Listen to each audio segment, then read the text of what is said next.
you for a long time, Luke. You settled in Port Charles because that's what Laura wanted for Lulu. You traveled with Lucky when he was a kid. You could have easily left him behind. You didn't. And Ethan, you opened your arms to him. I love my kids. Right. All three of them are a spectacular crew. I'm not telling you how to live your life or how to end it. I'm just trying to tell you, look, think about Lucky. And he just lost his son. Jake's his son, like Michael's my son.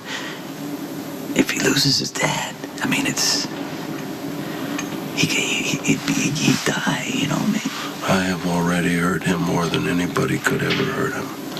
He's so desperate to blame the booze because it hurts him too much to blame me. All right, you know how hard it is for me to forgive, right? And I haven't been able to do that for a long time because I couldn't forgive myself. But that's no way to live. That's a young man's way to live. And it starts piling up and piling up. You make mistakes, people make mistakes. If you can't forgive them, if you can't forgive yourself, it starts eating at you. And I am proving your point right now. I'm not telling you got to forgive right now. I'm just saying, you just to consider it for a second.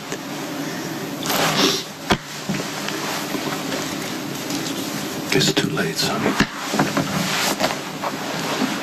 You know my medications, right, that I have to take every day. It's like, I hate it. I hate it to death.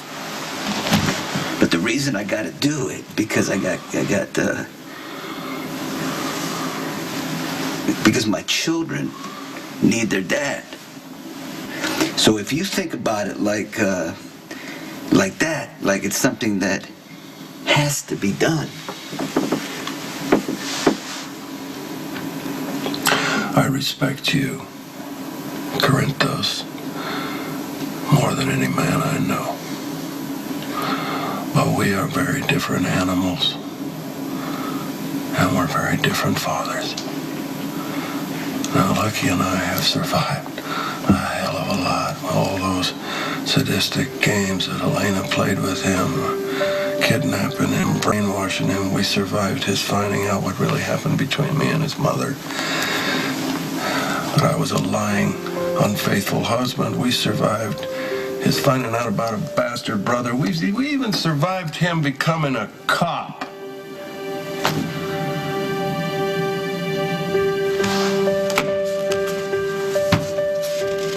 But not this.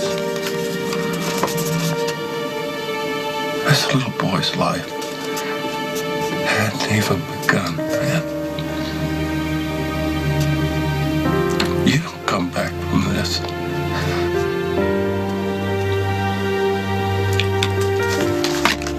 I've had a damn good life, for the most part, but it is over. Sonny, it is over. I'm glad you called. How's my dad? Drunk, self-destructing. I wanted to pull him out of that office and take him to the island and dry out. Yeah, wouldn't help. I'd never seen him like this. I mean, even with the fire, when he thought you were dead, he was grieving, he was afraid of you, and he wanted to, he killed the rest of the world, me and Jason included, but he was still Luke, himself. Now he's like punishing himself. The guilt is killing him. You think I should go over there? Well, I mean, it depends on what you plan on doing, because I tell you one thing he does not need is another fight. I don't want to fight with him anymore. I'm not mad at him, Sonny. I'm afraid for him. He's lived a pretty hard life. I mean, at some point, it has to catch up with you. But I always thought he was above all of that somehow. Like, he could always talk his way out of any problem, run any con, survive any heart attack. I just never saw him as an ordinary mortal. The thing about your dad is he grew up with an abusive father who beat him and Bobby and anybody else who got in his way. And I think that, and I can identify with this, he doesn't want to become his dad. But he's not. And he never was. That's the thing. I mean, I had an incredible childhood. I barely got yelled at, you know? I mean, me and my dad and my mom, we were a team. And that was when he was happiest, when we were a family, we were underground, living on the road. For years, he tried to be the best father he can be. Yeah, and he made a lot of mistakes. We all do. But he tried real hard at being a good father. I know. And he wouldn't do anything deliberately to hurt you. And he ran down your kid, you know?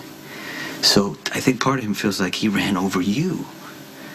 As hard as he tried to be a great father, Dad died when your boy died.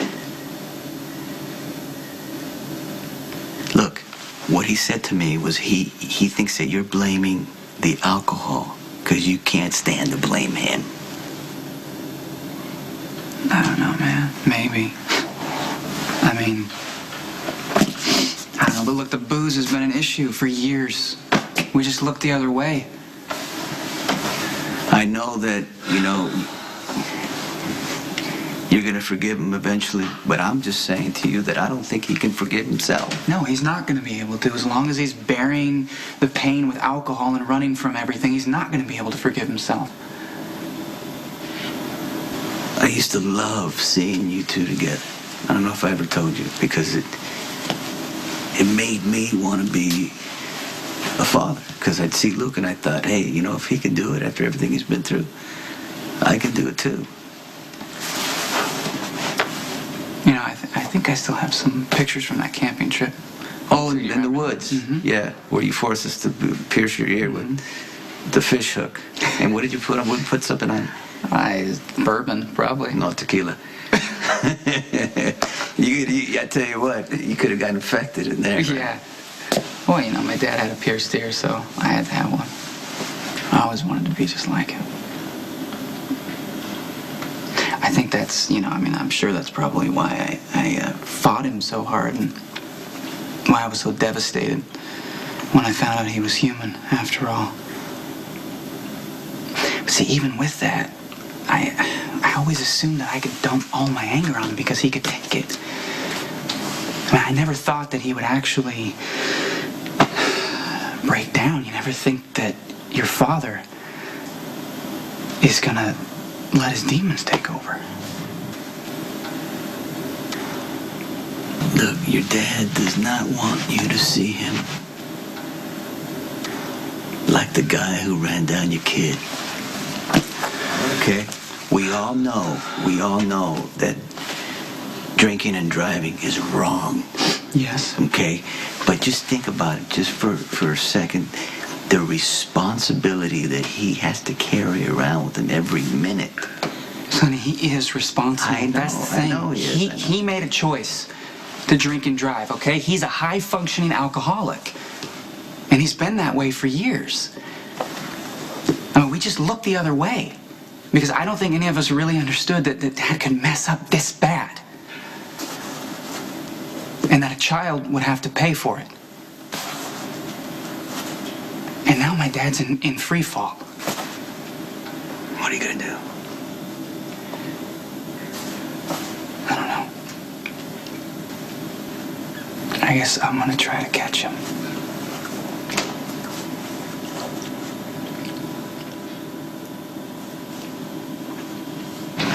What's up, Clint? Glad you called. How you doing? Listen, I need you to help me organize an intervention for Dad. I'm probably the last person you should ask that. He's trying to provoke Jason into killing him. That's how bad it's gotten. I can't just sit around and do nothing. We need to get Dad into rehab. Oh, okay. You know, I don't know if surrounding Luke with the people he cares about and telling him what a jerk he is really going to help. No, it's not going to be like that. I mean, you know, we'll tell him how his drinking has affected us. We'll let him know that things can't keep going the way they are now. We'll set up some boundaries. Okay, well, are you prepared to cut all ties with him if he doesn't get help? I mean, that's what an intervention is. He's going to cut all ties with us permanently if we don't do something. Now, I want to bring the whole family together, so I need your help. Okay. I'm just afraid that you're going to end up disappointed and hurt. Yeah. It couldn't get much worse than it already is, so I'll take that risk. But we need to put this together fast before Dad slips away for good.